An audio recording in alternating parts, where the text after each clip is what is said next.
자, 우리 짧으니까요 9절밖에 안 됩니다. 합독하겠습니다. 시작. 그 후에 유대인의 명절이 되어 예수께서 예루살렘에 올라가시니라. 예루살렘에 있는 양문 곁에 히브리 말로 베데스다라 하는 연못이 있는데 거기에 행각 5이 있고 그 안에 많은 병자, 맹인, 다리 저는 사람, 혈기 마른 사람들이 누워 물의 움직임을 기다리니 이는 천사가 가끔 못에 내려와 물을 움직이게 하는데 움직인 물에 먼저 들어가는 자는 어떤 병에 걸렸든지 낫게 되미러라. 거기 38해 된 병자가 있더라. 예수께서 그 모든 것을 보시고 병이 벌써 오래된 줄 아시고 이르시되 내가 낫고자 하느냐. 병자가 대답하되 주여 물이 움직일 때에 나를 못에 넣어주는 사람이 없어 내가 가는 동안에 다른 사람이 먼저 내려가나이다. 예수께서 이르시되 일어나 내 자리를 들고 걸어가라 하시니 그 사람이 곧 나아서 자리를 들고 걸어가니라. 이 날은 안식일이니. 아멘. 기도합니다. 할렐루야. 자비하신 하나님, 은혜의 아버지 감사합니다. 오늘도 우리를 불러주시고 거룩한 주일, 이제 요한복음 말씀을 통하여 우리를 새롭게 하시며 하나님의 심령을 깨닫게 하시며 아버지 이 땅 가운데서 우리가 마땅히 붙들고 가야 할 진리와 생명의 말씀을 공급하여 주시니 감사합니다. 오늘도 아버지 하나님 우리 생명의 귀한 영의 동지들, 믿음의 참믿음 성도들에게 주여 저들이 일생을 살아가야 할 또한 한 주간 이 땅에서 지키며 행하며 하나님의 말씀을 온전히 이루어야 할 생명과 진리의 말씀을 친히 아버지의 음성으로 선포하게 하여 주시옵소서. 그래서 아버지 하나님 저들의 마음과 심령 가운데 하나님의 말씀이 잘 새겨지게 도와주시고 그 말씀을 온전히 붙들고 거룩한 백성으로 이 땅 가운데 언약의 백성으로 승리하며 살아가는 참믿음 성도들, 복된 백성들 다 되게 주여 역사하여 주시옵소서. 전복을 주께 의지합니다. 감사드리옵고 예수님 이름으로 축복하며 기도합니다. 아멘. 할렐루야.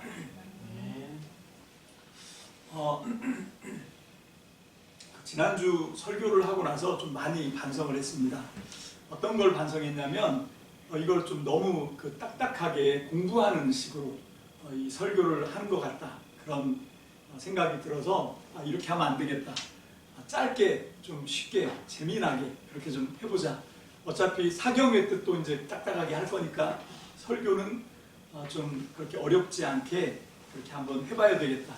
그런데 이게 제가 그렇게 다짐을 계속 합니다. 근데 아시잖아요. 설교도 길게 안 하고 짧게 하려고 많이 노력하고, 그래서 오늘 설교는 짧습니다 이러면 그날 설교가 제일 길었던 것 같아요. 그리고 오늘 설교는 되게 쉽고 재미나게 하겠습니다 하면 그날 설교는 머리가 쥐가 나요. 저런 불길한 얘기. 여러분들의 기도에 달려있다고 생각합니다. 여러분들의 믿음에 달려있습니다. 여러분들이 어떻게 믿느냐에 따라서 오늘 하나님이 성령으로 저를 이끌어 주실 줄 믿습니다.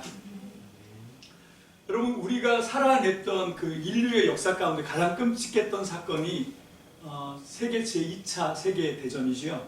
그 제2차 세계대전 때 그게 언제냐면 1939년 9월 1일 날 39년 9월 1일 날 폴란드 서쪽 국경을 침입해 들어갔던 나치군, 그때부터 이제 전쟁이 시작됐고, 그리고 공식적으로 세계 2차 세계대전이 끝난 날은 1945년 9월 2일이라고 학자들이 그렇게 얘기를 합니다. 왜냐하면 그때가 히로히토라고 하는 당시에 일본 천황이 그 공식적으로 항복 선언문에다가 서명을 한 날이 9월 2일입니다.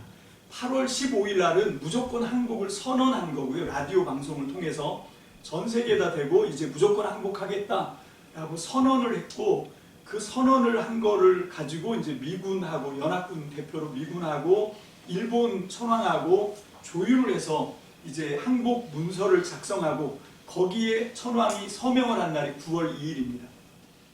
그렇게 해서 전쟁이 끝나는데 그렇게 따지면 39년 9월 1일부터 45년 9월 2일까지 꼭 딱 그 날수로 따지면 그 6년하고도 4일입니다. 그 6년 4일 동안 그 전쟁에서 전사자 숫자가 공식적 전사자 숫자가 2,500만 명을 넘어가고요. 2,500만 명입니다. 대단하지 않습니까? 그리고 민간인 사상자 숫자는 그것보다 500만 명이 더 많습니다. 3천만 명이 죽음을 당해요. 그래서 합이 5,500만 명이 2차 세계대전 6년 만에 죽임을 당합니다. 가장 많은 숫자의 전쟁으로 죽었던 숫자 중에 최고 기록을 달성한 거죠. 그것뿐만 아니라 전쟁이 일어나면 흔하게 일어나는 겁탈, 그리고 방화, 그리고 폭행, 이런 걸로 고통을 받은 사람들까지 합치면 이건 정말 유례 없이 끔찍한 일이 그 6년 동안 일어난 일입니다.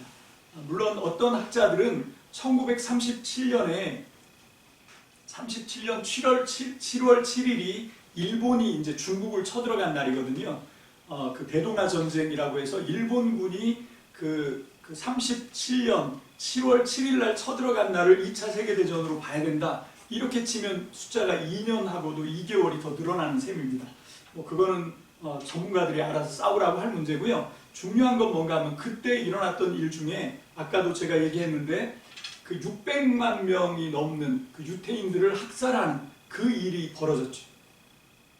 그 일이 벌어졌는데 지금 우리는 그 2년 만에 코로나로 죽은 사람이 전 세계에서 600만 명, 아직 600만 명은 안 되는데 가까이 가고 있는 그런 추세에 있다라고 말씀을 드렸었습니다.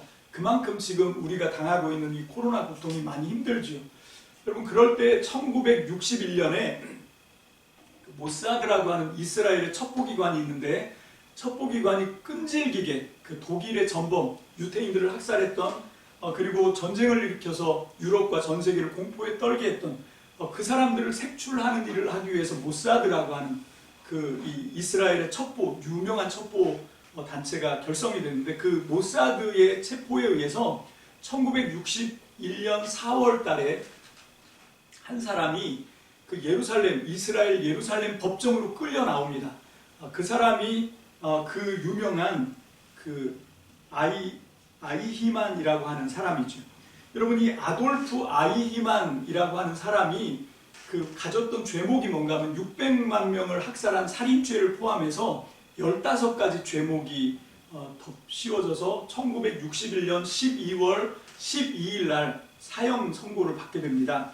그렇게 이제 한 6개월, 7개월간의 그 재판 그 과정을 지켜봤던 한 기자가 있어요. 여기 적어왔는데, 한나 아렌트라고 하는 독일 출신의 미국 그 뉴요커라고 하는 유명한 주간지의 기자로 기자 자격으로 한 6개월, 7개월을 그 예루살렘에 있으면서 그 재판을 다 지켜보면서 거기서 자기가 받았던 그 감동으로 3년 뒤에 1963년에 책 한 권을 저술을 합니다. 그 책의 이름이 예루살렘의 아이히만이라고 하는 책인데, 그 책에서 그 여자는, 아렌트는 그 아이히만을 통해서 자기가 받았던 그 질문에 나름으로 대답을 한 거죠. 여러분, 이 아이히만은 철저하게 자기의 무죄를, 그것도 아주 태연하고 아주 당당하고 그리고 아주 시종일관 침착하게 담담하게 자기의 무죄를 주장합니다. 그 약 한 7개월 동안 재판기간 내내 흔들림이 없어요. 사형 선고를 받는 그 중에도 이 사람이 주장하는 건 뭔가 하면, 나는 군인이었다. 군인은 국가가 주어주는 명령과 임무에 충성을 다하는 것 뿐이다. 나는 내 위에 직속상관이 그렇게 하라고 해서 나는 그냥 주어진 명령을 따랐을 뿐이지, 나는 유태인들에 대해서 어떤 사사로운 감정이 없다. 난 저들에 대해서 혐오감을 갖고 있는 것도 아니고 저들을 측은하게 생각하지도 않는다. 나는 일절의 감정도 없이 그저 국가가 나한테 정해준 대로, 국가가 군인에게 명령을 하다라는 대로 나는 그냥 임무와 명령에 충실했을 군인이었을 뿐이다. 처벌을 하려면 그 국가를 처벌하지 나는 죄가 없다. 이렇게 이제 얘기를 한 거죠. 그래서 이 재판을 끝나고 나서도 이 한나 아렌트는 너무 찜찜한 거예요. 너무 찜찜해서, 이 사람 보니까 이 여자가 그 7개월 동안 그 예루살렘에만 있었던 것이 아니고, 이 사람이 잡혔던 그 폴란드에서 잡혔는데, 폴란드에서 잠적해서 살아갔던 그 삶을 다시 쫓아가서 다 취재를 해요.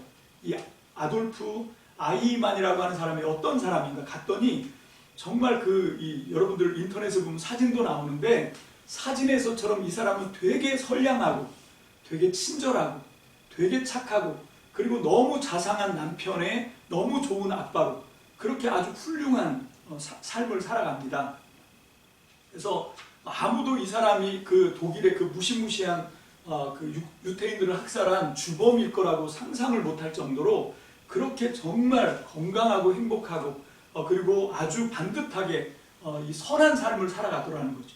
여러분, 그래서 이 아렌트 이 독일 기자가 뉴요커 기자가 쓴 책의 제목은 예루살렘의 아이만이지만 그 책을 통해서 이 여자가 주장했던 굉장히 중요한, 지금도 이 철학 쪽에서 굉장히 중요하게 다루고 있는 게 뭔가 하면 악의 평범성. 여러분, 악이라고 하는 게 우리가 상상하는 것처럼 막 뿔 달린 사람, 그냥 첫 보기만 해도 무시무시한 사람들이 저지르는 것이 아니라 우리가 보기에는 너무 평범하고 그냥 너무 일반적인, 그래서 아무런 우리보다 도드라져 보이는 것이 하나도 없어 보이는 사람들이 너무도 태연하게 악한 시스템에 같이 동조하면서 악을 자행하고 있는 것, 이것을 가리켜서 악의 평범성이라고 얘기해요. 여러분, 이렇게 구별되지 않기 때문에 어떻게 보면 선하게도 착각할 수 있기 때문에 이 악이라고 하는 것은 더 무서운 것일 수 있다. 차라리 뿔을 달고 눈이 시뻘개지고 그래서 누가 봐도 표독하게, 누가 봐도 험상궂게, 누가 봐도 무시무시하게 그런 위세를 떨치면서 악을 행한다고 하면 누구든지 첫 보면 알죠. 그런데 오늘날 우리 주변에서 일어나고 있는 악한 일들을 보면 그렇게 일어나지 않습니다. 정말 평범하게, 정말 일상적으로 전혀 악해 보이지 않는 그런 탈을 쓰고 우리 주변에서 지금도 악한 일들이 계속해서 발생하고 있죠.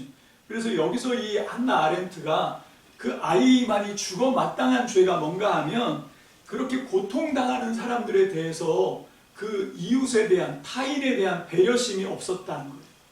여러분, 그 사람들이 당하는 그 고통이 얼마나 그 사람들에게 힘들고 끔찍하고 고통스럽고 정말 이 처참한 것인지를 그 타인에 대해서 우리가 공감할 수 있는 능력이 있고, 그래서 그 사람들이 정말 그 고통을 당하면 안 되겠다라고 하는 그런 어떤 공감하는 마음이 있었더라면 아무리 악한 세상에서 명령을 하고 자기가 군인이었다고 하더라도 거기에 저항할 수 있는 힘은 거기서 나오는 거 아닌가? 그런 어떤 주장들을 하는 책이 이 예루살렘의 아이만이라고 하는 책입니다. 자, 제가 이 얘기를 오늘 이 설교하면서 시작했던 이유가 그 예수님이 오늘 이 예루살렘에 올라가시면서 여기 이제 배경, 장소가 나오는 그 먼저 때, 어떤 시기, 그 시기에 대한 배경 설명이 요한복음 5장 1절과 9절이죠. 우리 함께 볼까요? 5장 1절 그리고 곧 이어서 9절까지 같이 읽어봅니다. 이거는 지금 예수님이 오늘 우리가 나누려고 하는 이 요한복음 5장의 배경이 되는 시간을 지금 우리한테 제공을 하고 있어요. 다 같이 봅니다. 시작. 그 후에 유대인의 명절이 되어 예수께서 예루살렘에 올라가시니라. 9절. 그 사람이 곧 나와서 자리를 들고 걸어가니라. 이 날은 안식일이니라. 자, 이렇게 지금 안식일이라고 하는 시간, 그리고 그 안식일은 또 어떤 안식일이냐면 유대인의 명절을 앞두고 있는, 아마 그 6월절 바로 직전의 안식일이었던 것 같아요. 여러분, 이걸 우리가 어떻게 알 수 있냐면 그 예수님이 예루살렘에 입성하실 때도 안식일을 베다니에서 지키고 안식일이 지나고 나서 다음 날, 그 우리로 얘기하면 일요일이죠. 일요일 날 예루살렘 성에 입성하시죠. 그리고 거기서 한 일주일을 지내다가 십자가에 처형을 받으신 그 한 주간 전에 예수님의 습관을 우리가 볼 수 있는 거죠. 예수님은 저처럼 6월절 딱 시작될 때 가는 게 아니고 언제 가시냐면 6월절이 시작되기 한 주 전에 미리 가시는 거예요. 그런 걸 보면 예수님이 좀 굉장히 저보다는 좀 준비성이 많으신 분 같다. 그런 반성을 좀 해봅니다. 그것뿐만 아니라 이제 뒤에 우리가 또 공부를 하겠지만 그 6장, 7장 넘어가면 7장에 가서 보면 예수님이 명절인데 그 초막절 명절인데 이번 명절에는 안 올라가겠다. 이렇게 얘기를 하세요. 그거는 미리 안 올라가겠다는 얘기지 아예 안 가겠다는 얘기가 아니었어요. 중간에 오시잖아요. 그러니까 예수님은 지금 어떤 생각을 갖고 있냐면 어떤 유대인의 명절이 있으면 그 전에 미리 올라가서 정말 마음으로도 몸으로도 환경으로도 다 준비를 하고 명절을 충실하게 지키시는 분이었던 것 같다. 그런 어떤 것을 생각해 볼 수 있습니다. 어쨌건 오늘 이 1절과 9절을 통해서 우리는 이때가 유대인의 명절, 그것도 6월절인 걸 이제 6장에 가면 알 수가 있고요. 그 명절 한 주 전에 안식일에 지금 이 예루살렘 성에 들어가신 거예요. 아마 그 전에 들어오셔서 예루살렘의 명절이 안식일이 되었을 때, 한 주 전 안식일이 되었을 때 이때는 거의 축제 분위기입니다. 이때는 이제 막 그 양들을 잡을 양들을 미리 이제 준비하고 그게 2주간에 다 일어난 일이거든요. 그래서 막 사람들이 이제 막 푹적푹적 거리면서 그 6월절을 준비하느라고 정신이 없는 그 예루살렘, 이스라엘의 예루살렘 모든 도성이 완전히 축제 분위기에 빠져있는 그런 것이 바로 지금 이 시간대 유대인의 명절 그리고 이 안식일 여기부터 이제 이 한 주 뒤에 있을 6월절을 준비하면서 예루살렘이 흥청되기 시작한 축제의 분위기에 빠져드는 바로 그 시점이다라고 하는 것입니다.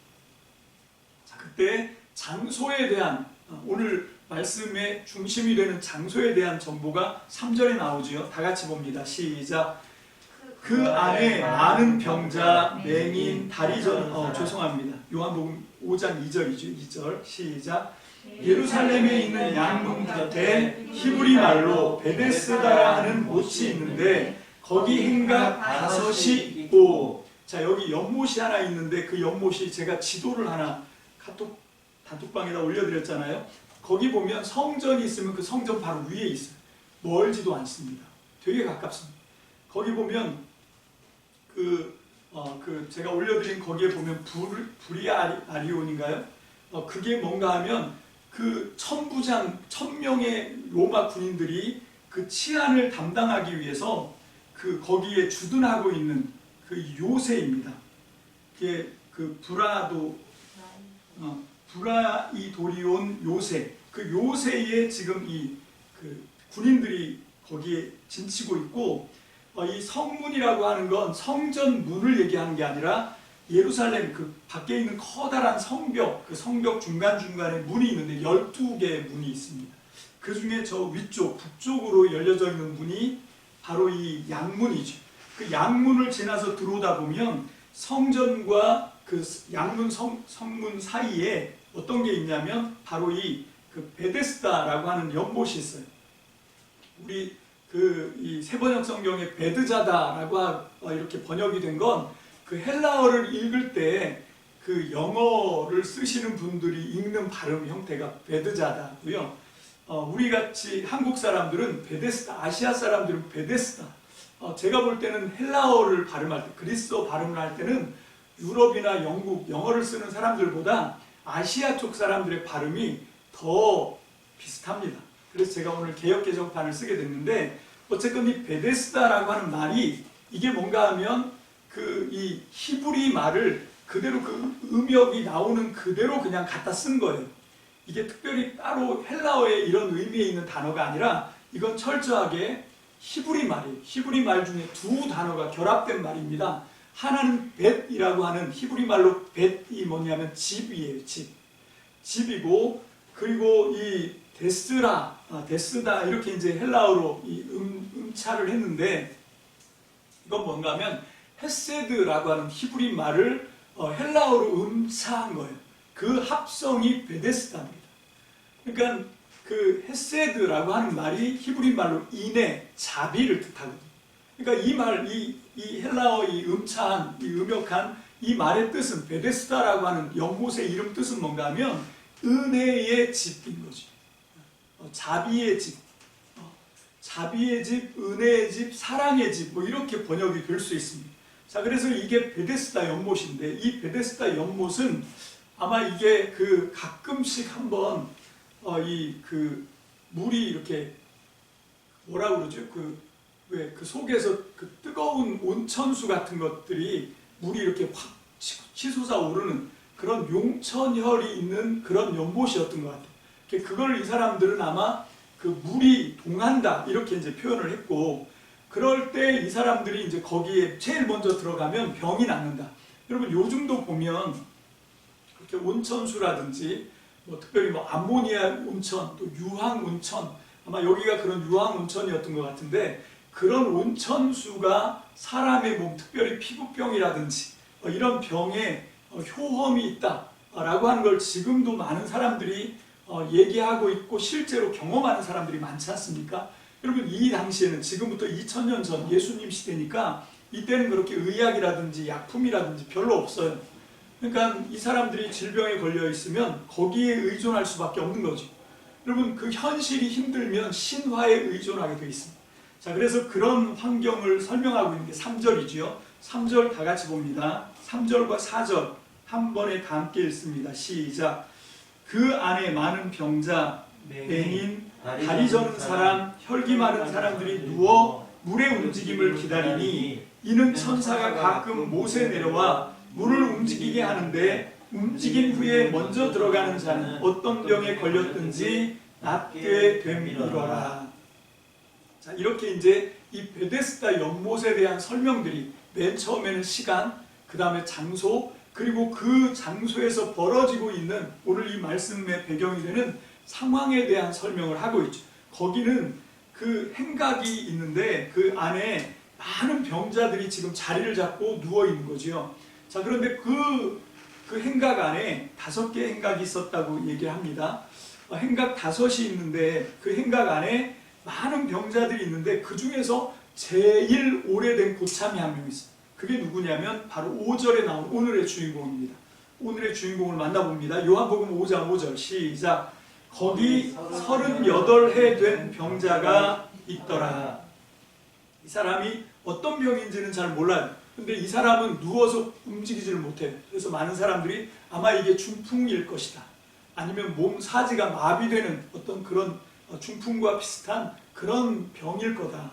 그러면 이렇게 되면 어떻게 되냐, 여기 지금 조건이 뭔가 하면 천사가 와서 물을 동하게 할 때, 이게 아마 유황이 이게 솟아오르는 용혈 현상이 일어날 때, 그때 이제 물이 막 부글부글 끓든지 뭐 이렇게 될 때, 그때를 기점으로 해서 제일 먼저 들어간 사람이 병이 낫는다는 거예요. 그게 기준입니다.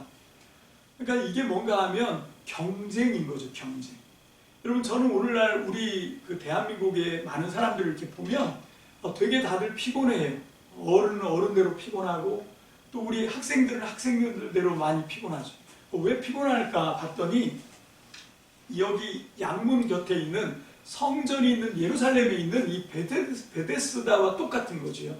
누구든지 그 안에 먼저 들어와야 돼요. 선착순.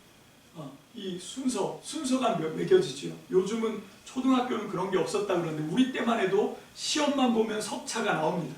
전체 몇 명 중에 몇 등 이게 나오죠.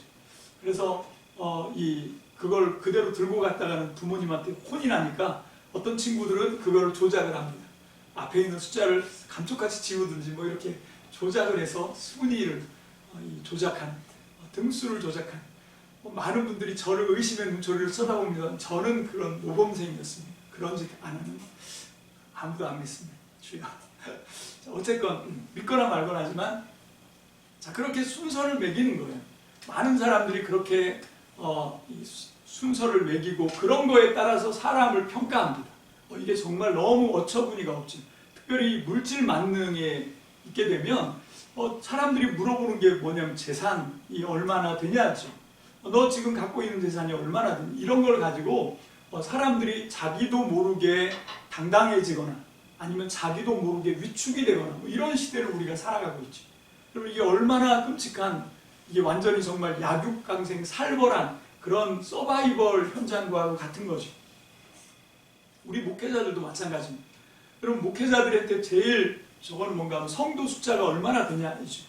그리고 헌금이 얼마큼, 재정이 얼마나 되냐, 이런 걸 가지고 사람들이 이 목회자들도 자기들 나름대로 서열을 정합니다. 바보 같은 짓이라고 생각해요. 여러분 이게 결국은 자기들을 올가매고 있습니다. 이게 결국은 사람들을 그렇게 사람들이 서로 평가를 하면서 그런 세상을 만들어 가고 있죠. 그게 오늘 여기 베데스다라고, 이름은 베데스다, 자비의 집인데 실제로는 자비하지 않은, 그래서 제가 오늘 말씀 제목을 무자비한 자비의 집. 이게 말이 안 되는 건데 이게 진짜 그런 거죠. 진짜. 여러분 여기 지금 이 베데스다 연못이 있는 동네 바로 옆에 지척에 있는 게 뭐였냐면 성전이었어요. 하나님의 성전. 예루살렘 성전. 이 예루살렘이라고 할 때 그 살렘이라고 하는 말이 평화입니다. 화평이에요.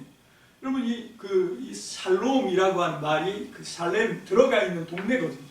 여기에 무슨 평화가 있습니까? 여기 지금 보면 이 3절에 나와 있는 그 많은 병자들한테 거기는 무슨 평화예요 이게? 예루살렘인데 실제로 평화가 없는 거죠. 하나님의 집, 하나님의 성전이 있는데 이건 하나님의 성전이 아닌 거죠. 지금 예수님은 유대인의 축제인 명절에, 그것도 안식일에, 이거는 축제가 아니다, 이거는 안식일이 아니다, 이걸 지금 고발하고 있는 거예요. 왜 이렇게 됐느냐? 그것에 대해서 지금 주님이 다루고 있는 것이 바로 이 38년 된 병자를 예수님이 찾아간 겁니다. 찾아가셔서 예수님이 질문합니다. 이제 거기 보면 6절부터 그 9절까지는 예수님과 이 38년 된 병자 사이에 서로 이렇게 주고받는 대화 형식이죠. 6절에 먼저 예수님이 말씀을 하십니다. 예수님이 먼저 말을 걸어요. 6절 다 같이 봅니다. 시작. 예수께서 그 누운 것을 보시고 병이 벌써 오래된 줄 아시고 이르시되 내가 낫고자 하느냐. 자, 요 말씀을 읽을 때 우리는 예수님의 입장이 돼서 예수님 역할을 하는 거예요. 지금 내 눈앞에 38년 된 병자가 있습니다. 그 외에도 병자들이 완전히 우글우글합니다. 지금 유대인의 명절 6월절이 다가오고 있어요. 진짜 6월절이면 이런 일이 일어나면 안 돼요. 다 해방돼야 돼요. 모든 병, 모든 가난, 모든 어려움으로부터 해방되는 사망의 기운이 넘어가는 게 6월절이거든요. 아직 6월절이 완성되지 않았다는 거죠.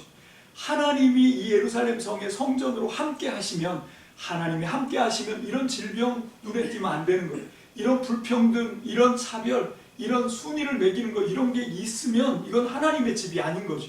하나님이 함께 하신다고 하면, 그래서 안식이 주어졌다고 하면 이런 일이 벌어지면 안 되는 거예요. 그런데 지금 눈앞에, 예수님의 눈앞에, 예루살렘의 성전 바로 옆에, 그것도 안식일에, 그것도 유대인의 명절 6월절이 다가오는 바로 그 시점에 38년 동안 그런 차별을 당하고 그런 억울함을 당하고 그래서 분기가 탱천한 38년 된 병자가 눈앞에 있습니다.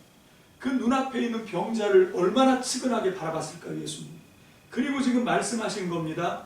6절 하반절만 다시 함께 봅니다. 내가 낫고자 하느냐. 시작.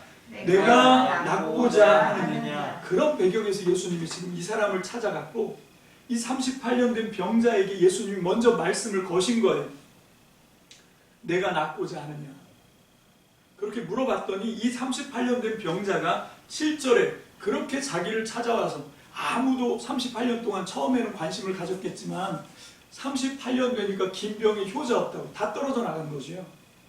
그렇게 혼자 외톨이가 돼서 아무도 말 걸어주지 않고 아무도 아는 체 하지 않는 자기를 거의 몇십 년 만에 찾아와서 지금 친절하게 불쌍히 보면서 말을 걸어주는데 예수님이, 그러면 여러분 같으면 어떻게 반응해야 합니까? 그런데 여기 있는 이 사람의 반응을 함께 봅시다. 7절, 우리는 이제 38년 된 병자 입장이 돼서 그 친절하게 다가와서 네가 낫고자 하느냐 이렇게 질문한 예수님에게 뭐라고 답하는지 7절 다 같이 봅니다. 시작. 병자가 대답하되 주여 물이 움직일 때 나를 못에 넣어주는 사람이 없어 내가 가는 동안에 다른 사람이 먼저 내려가나이다. 자, 지금 이 사람은요 상처가 엄청 많은 거죠. 열등감, 그리고 막 그거에 대한 어떤 억울함, 이런 것들이 마음속에 많이 쌓여 있는 사람. 그러니까 이런 대답을 합니다. 뭐냐면 사람을 원망하죠. 나를 도와줄 사람이 없어요. 자기의 기구하고 박복한 팔자와 운명을 한탄하는 것일 수도 있습니다. 나를 저 연못에다 넣어줄 사람이 있어야 되는데 내 힘으로 못 가니까. 근데 나를 도와줄 사람이 지금 없습니다. 그런 거에 대한, 나를 돕지 않는 사람들에 대한 그런 그 자비 없는 사람들에 대한 원망이 나오고요. 그 다음에 또 누가 나오냐면 제일 먼저 들어간 사람에 대한 원망이 나옵니다. 내가 가는 동안 나 가려고 해요. 진짜 빨리 갈 수는 없지만 어쨌건 들어가긴 들어가야 돼. 병은 나아야 돼. 그래서 노력을 하고 있는데 그 사이에 누군가 후닥닥 들어가는 거죠. 그러니까 그 사람이 얼마나 미울까요? 1등한 사람이 밉지요. 나보다 먼저 내려가는 사람이 또 나옵니다. 그래서 이 사람은 우울한 거예요. 이 자비의 집이라고 하는 베데스다에서 이 사람의 마음은 전혀 행복하지가 않습니다. 전혀 자비 냄새도 안 나요. 오히려 막 원망과 불평과 짜증과 그 알 수 없는 어떤 분노에 가득 차서 몇 년이 있었습니까? 38년 동안 여기서 살았다는 거죠. 이게 무슨 자비입니까? 그래서 무자비한 거예요. 여러분, 여기서 지금 되어가고 있는 모든 룰이, 여기서 지금 되어져 가고 있는 모든 상황이, 지금 이 상황이 얼마나 끔찍한 장소인지를 우리한테 보여주고 있습니다. 그런데 더 끔찍한 건 뭔가 하면, 우리가 지금 살아내고 있는 이 땅의 삶이, 이 깨진 세상의 삶이 베데스다 연못하고 별다를 게 없는 것 같다는 생각인 거죠.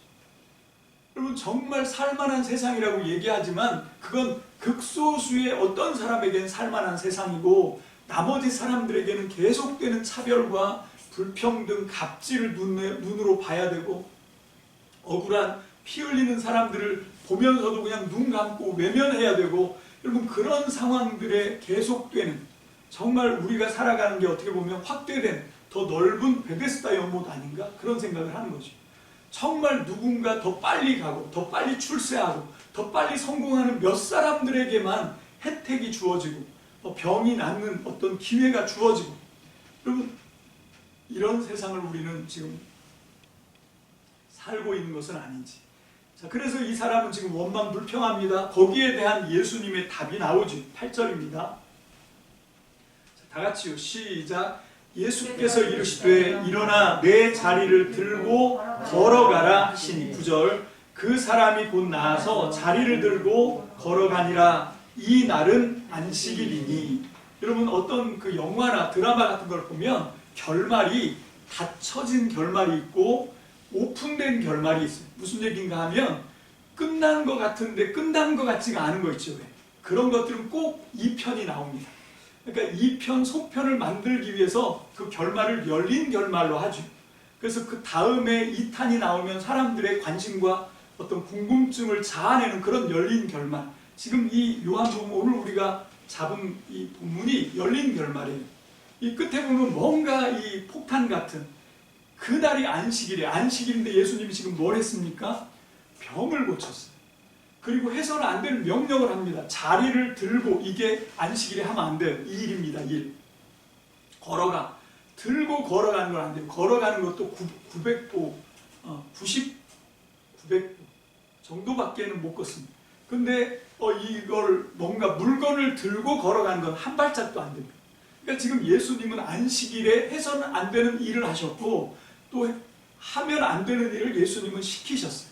그러니까 자기가 안식일을 범한 현행범에다가 안식일을 범하도록 교사한, 안식을 범하는 교사범까지 지금 예수님이 이중의 범죄를 지고 있는 거죠.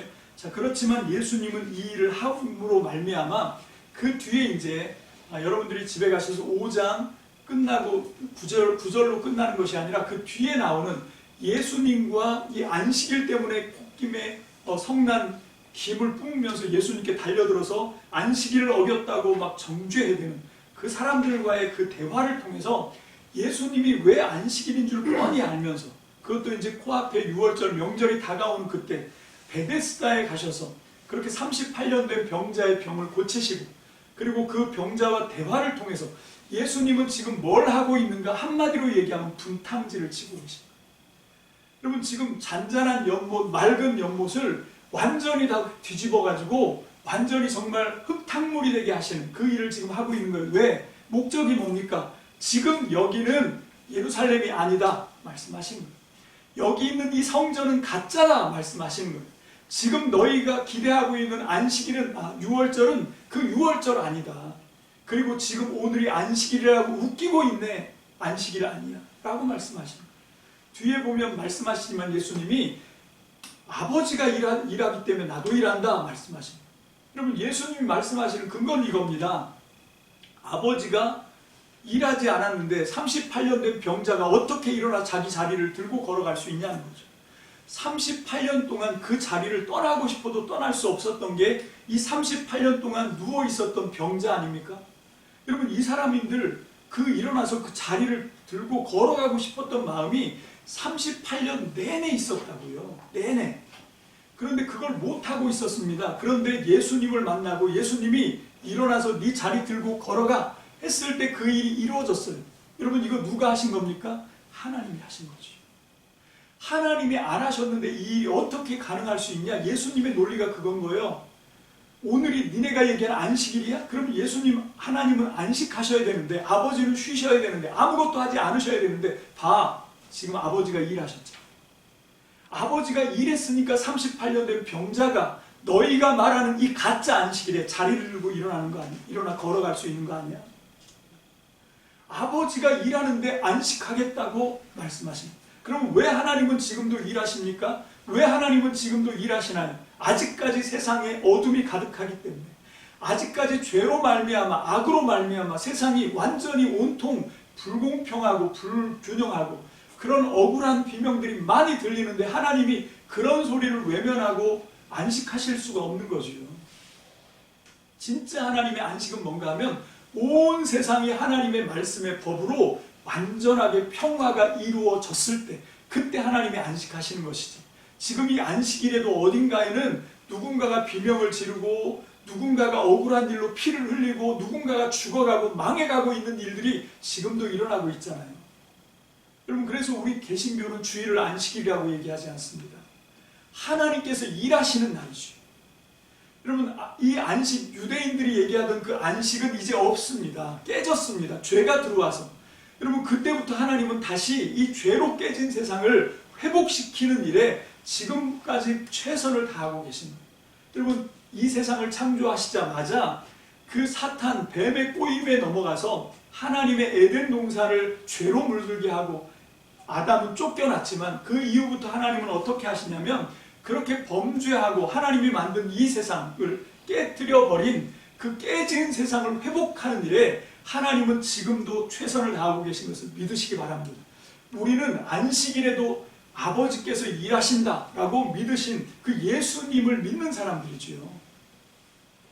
여러분, 그 일을 하면서 지금 예수님이 당당하게 말씀하십니다. 이건 안식일이 아니다.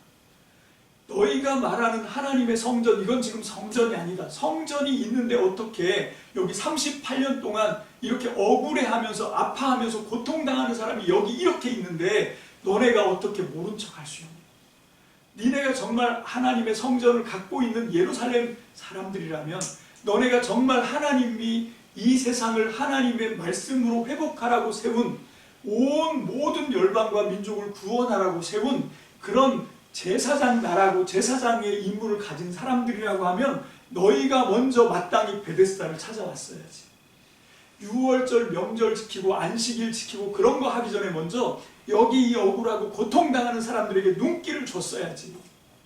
이렇게 하지 않았는데 이게 무슨 안식일이냐 말씀하는 거죠. 여러분, 그 2000년 전 예수님이 분탕을 쳤던 이 베데스다 연못에 제가 설교한 초두에 말씀드렸던 예루살렘의 아이만에서 얘기했던 그 악에 대한 둔감성, 악에 대한 무감각함이 지금 이 예루살렘 성전을 업으로 삼고 있었던 대제사장과 하나님의 율법을 딸딸딸딸 외우던 서기관과 그리고 그 바리새인들은 여러분 그런 것들을 지금 관심을 갖지 않는 거죠. 그런 고통당하는 세상이 어둡고 심침하고 고통소리가 나고 신음소리가 나는 거에 관심을 끊고 있습니다. 그래서 이 세상에 평화가 없는 거예요. 진정한 평화가 어떻게 오는지 아냐? 예수님처럼 찾아가야 되는 거죠. 가장 연약한 자를 찾아가고 가장 억울한 사람을 찾아가고 그들의 억울함을 예수님처럼 능력이 있어서 하나님과 함께 성령과 함께 그것들을 회복하고 고쳐낼 수 있는 능력은 우리에게 당장 없을지라도 우리가 찾아가서 들어주고 눈물을 닦아주고 그 억울한 하소연을 함께 공감할 수는 있는 거 아닙니까? 여러분, 지금 하나님께서 이 예루살렘 성전에게 요구하시는 게 그거예요. 이 한 도성을, 한 나라를 이스라엘이라고 하나님이 택하시고 하나님의 나라, 하나님의 백성이라고 하나님이 그렇게 당신의 백성을 세우시고 그리고 그들에게 한 도성을 주셔서 여기를 예루살렘이라고 해라. 그리고 거기 하나님의 임재의 상징인 그 언약궤, 증거궤를 모셔둔 성전을 세울 수 있게 했던 이유가 뭐냐면 바로 이런 일을 하라고 한 거죠. 자, 그런데 왜 이 사람들은 타인에 대해서, 다른 사람에 대해서 배려하지 않게 되었을까요? 왜 다른 사람들이 피 흘리고 신음하고 죽어가는데 왜 무감각해졌을까요? 왜 외면하고 눈 감아버리고 왜 고개를 돌리고 그들의 고통을 찾아볼 생각을 하지 않게 됐을까요? 그 이유는 뭔가 하면 나 자신을 위해서입니다. 나를 먼저 생각하는 그 마음이 뿔뿔이 흩어지게 만드는 거죠. 안식을 참다운 안식으로 누리지 못하게 만드는 겁니다. 하나님의 백성이라고 하는 이름은 가졌지만 그것을 발휘할 수 있는 실력이 없어진 건 능력이 없거나 기회가 없거나 어떤 자원이 없거나 그런 문제가 아닙니다. 가장 중요한 건 뭔가 하면 나로부터 벗어나서 다른 사람에게로 향하고자 하는 그 마음이 없는 거예요. 지금 우리나라가 5,180만 명이 살고 있는 지금 이 나라가 왜 이렇게 힘들고 어려우냐면 지금 이제 곧 있으면 대선이 벌어지는데 그 대선을 통해서 지금 많은 사람들이 서로가 서로를 편을 갈라서 싸우고 있다는 거죠. 왜 이런 일들이 벌어지고 있는가? 그 많은 것들이 있겠지만 가장 근본적으로 오늘 설교 말씀과 같이 연동을 해서 생각을 해보면 다른 거 없습니다. 다른 사람, 타인에 대한 무감각과 배려를 잃어버렸기 때문에. 그럼 우리는 이거를 회복해야 됩니다. 이걸 회복하지 않는 이상 전쟁은 끊어지지 않습니다. 갈등은 사그라지지 않을 거예요. 그럼 모든 것을 네 탓을 하는 거죠. 나는 문제가 없는데 네가 잘못했어. 네가 문제야. 그러니까 네가 받는 고통 당연한 거야. 뭐 이런 생각들을 하는 거예요. 이렇게 악의 평범성 이런 것들이 일어날 수밖에 없도록 다른 사람, 타인에 대한 배려라든지 타인의 고통에 무감각해지도록 그렇게 강요를 당하고 있는 것 중에 우리나라 교육 실태에서 그 왕따를 당하는 그 학폭이라고 그러죠. 학교폭력 그런 것들을 우리 아이들이 어렸을 때부터 직접이든 간접이든 경험을 한다는 것, 저는 그게 너무 가슴이 아픈 거예요. 여러분 거기서 보면 그 일진들이라고 소위 말하는 애들이 학교 내에서 힘없는 애들, 가장 힘없고 그런 애들을 괴롭히거든요. 그런데 그렇게 직접적으로 폭력을 행사하면서 그 아이들을 괴롭게 하는 애들도 있지만 그 외 나머지 학교 친구들은 외면을 하는 거예요. 그 아이가 그렇게 억울하게 눈물 흘리고 피 흘리고 고통을 당하는데 아무도 거기에 팔 걷어붙이고 가서 도와줄 생각을 못하는 거죠. 왜냐하면 내가 도와주다가 같이 피해를 볼까 봐. 그래서 어떻게 하냐면 외면하고 암묵적으로 그 아이가 고통당하는 거에 동조를 하는 거죠. 여러분 그렇게 하면서 이 세상에 악의 뿌리가 점점 더 번성하는 겁니다. 그러면 절대로 하나님의 안식은 없습니다. 하나님의 나라는 없어지는 거예요. 여러분 우리가 그 하나님의 나라를 회복하는 그 가장 중요한 첫 번째 발걸음이 뭔가 하면 여기 요한복음 5장 1절로 9절에 나오는 예수님처럼 그 고통당하는 사람들에게 찾아가야 돼요.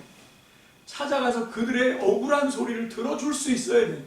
이 사람들이 왜 눈물을 흘리고 왜 비명을 흘리고 왜 고통을 당하는지 우리가 귀를 기울여주고 관심을 쏟아주고 그 사람과 함께 마음을 같이 할 수 있는 여기서부터 하나님의 나라가 시작되는 거죠. 하나님의 안식은 거기서부터 시작되는 겁니다. 무슨 뭐 힘이 없거나 능력이 없거나 그런 게 아니에요. 지금 가장 심각한 건 뭔가 관심이 없어요. 눈길을 주려고 하지 않습니다.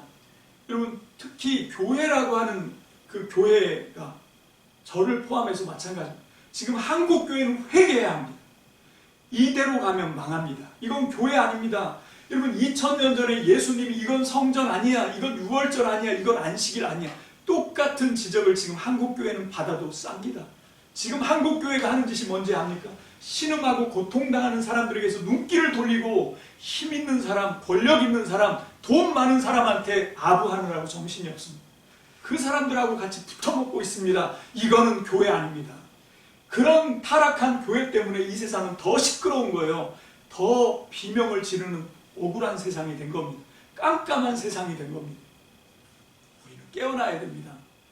여러분 정말 너무 감사한 게 그 유엔이 세워지고 나서 우리나라가 그 개발도상국으로 확정이 되고 나서 55년 만에 개발도상국에서 유일하게 선진국의 반열에 올라온 나라가 전 세계 그리고 모든 역사를 거쳐서 우리나라가 유일합니다. 우리나라가 그렇게 전 세계 모든 나라 만장일치로 해서 우리가 이제 선진국 대열에 딱 들어왔는데 그걸 가장 믿지 않는 게 우리나라 백성들인 거예요. 우리나라 국민들은 그 사실을 잘 못 받아들이고 있는 것 같습니다. 여러분, 그런 것뿐만 아니라 지금 소프트 파워라 그러죠. 이 오징어 게임이라든지 봉준호 감독, 그 넷플릭스에서 또 그 외에 지옥이나 우리 학교는 지금 우리 학교는 이런 거 하는 것마다 다 무조건 1등을 막 먹고 이런 게 그냥 되는 게 아니에요. 지금 그만큼 우리나라의 소프트 파워, 사람들의 신뢰가 저 한국이 뭔가를 만들면 대단할 거야 라고 하는 기대가 굉장히 많아요. 여러분, 그런 지금 굉장히 좋은 이거 부분이라고 해야 되나? 표현이 좀 애매하지만 지금 우리가 그런 시절을 만나고 있습니다. 여러분, 그렇게 했던 게 뭔가 하면 우리나라뿐만 아니라 전 세계가 지금 많이 피곤해하고 있다는 거죠. 근데 한국이라고 하는 사람들이 하는 걸 보니까 뭔가 좀 다른 거예요. 그걸 언제 느꼈냐면 그 1989년도에 IMF를 만났을 때 전 세계가 깜짝 놀랐던 게 뭡니까? 이 사람들이 장롱 속에 깊이 숨겨놨던 손가락에 끼고 있던, 손목에 차고 있던, 목에 걸고 있던 목걸이, 팔찌, 가락지, 그리고 장롱에 숨겨놨던 그 애기 돌 때 받았던 금반지, 금두꺼비 이런 거 다 죄다 들고 나와서 금 모으기 운동을 하는 걸 보고 깜짝 놀랐어요. 아니, 어떻게 저렇게 할 수 있지? 여러분, 거기서부터 이 전 세계가 저는 우리 한국을 주목했다고 생각합니다. 여러분, 저는 그게 진짜 오늘 이 본문이 말씀하고 있는 바로 그 정신이라고 생각해요. 어떻게 이 악한 세상, 지옥 같은 세상, 깜깜한 세상을 다시 소망으로 환하게 비칠 수 있는가? 그건 뭔가 하면 내가 나에게만 온통 몰입해 있던 관심을, 눈길을 이제 밖으로 돌려야 돼. 그래서 내 옆에 있는 사람을 쳐다봐야 돼. 그리고 그 사람을 위해서 내가 뭘 할 수 있는지를 고민하는 거죠. 여러분, 우리가 지금 살고 있는 이 지구에 80억 인구가 있습니다. 그 80억 인구가 죄다 자기한테만 몰입되어 있습니다.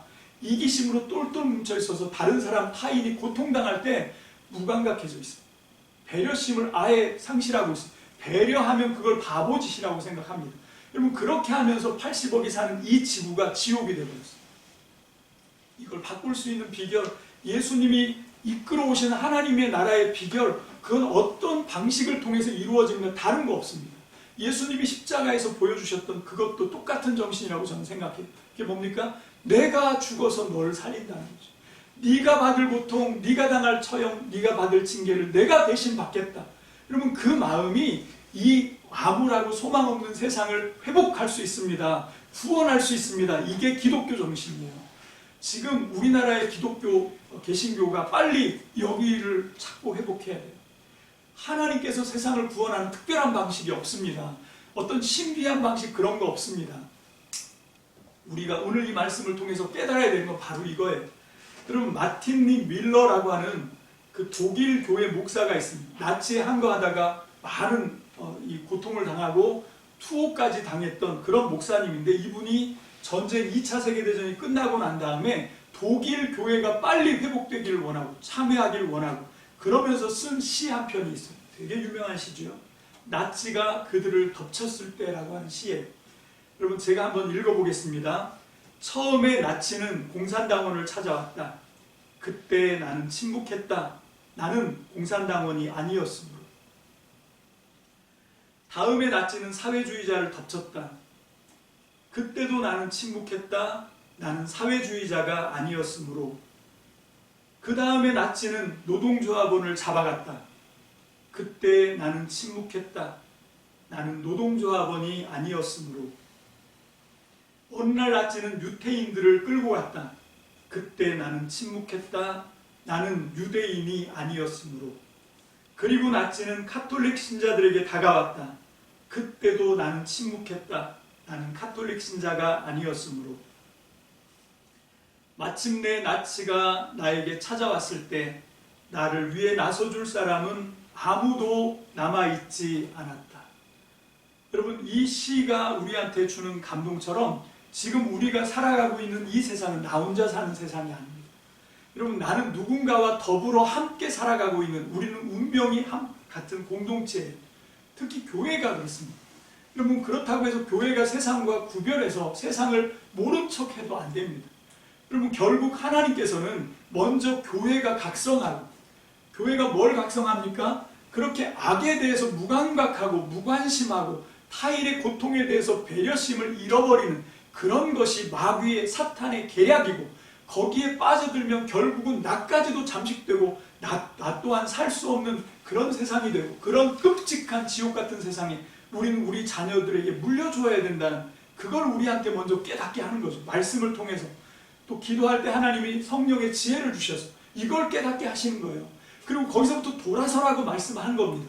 그리고 이제부터는 악에 대해서 무감각하거나 무관심하거나 타인에 대해서 배려심 없이 이기적으로 사는 것이 아니라 십자가 정신으로 살아야 된다는 거죠. 십자가 정신이 뭡니까? 내가 죽어서라도 난 너 살리겠다는 거죠. 나는 망하더라도 난 너를 흥하게 하겠다는 겁니다. 네가 받을 욕과 형벌이 있으면 그거 내가 함께 나누어지겠다. 이게 십자가 정신이에요. 여러분, 이걸 통해서 우리는 이 암울하고 지옥 같고 캄캄한 소망 없는 세상을 회복할 수 있는 소망이 거기서 나온다고 저는 믿습니다.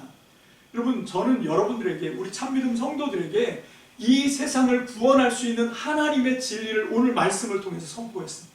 그리고 촉구합니다. 우리 함께 이 말씀의 진리를 따라 정말 우리의 삶을 회복할 뿐만 아니라 우리가 사는 이 사회를 밝혀봅시다. 우리가 사는 이 나라와 민족과 온 세상을 구원하는 하나님의 통로가 되시길 주의 이름으로 축복합니다. 그래서 진정한 유월절, 진정한 안식일, 진정한 하나님의 평강이 다스리는 하나님의 나라, 하나님의 백성의 주인공들이 되시기를 주님의 이름으로 축복합니다. 기도합시다. 할렐루야. 주님 감사합니다.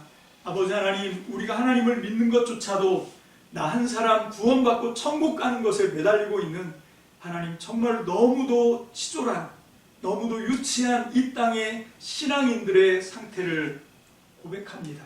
아버지 하나님, 그것이 남의 문제가 아니라 어쩌면 내 안에 있는 욕망일 수도 있습니다. 주님, 이제 오늘 이 말씀을 통해서 정말로 말로는 자비의 집이었지만 전혀 자비롭지 않았던 무자비한 베데스다 행각에서 예수님께서 어떻게 그 38년 된 병자를 회복하고 어떻게 가짜 안식일, 가짜 유월절을 지키는 유대인들에게 충격을 주셨던지, 하나님, 그 하나님의 공격, 그 하나님의 그 충격을 이제 나에게 돌리게 하시고 내가 그 말씀을 하나님의 말씀으로 듣고 하나님 깨우치기를 원합니다. 회복하기를 원합니다. 돌아서기를 원합니다. 그래서 진정한 하나님의 백성으로 거듭나게 하여 주시옵소서. 감사를 드립니다. 예수님의 이름으로 축복하며 기도합니다. 아멘.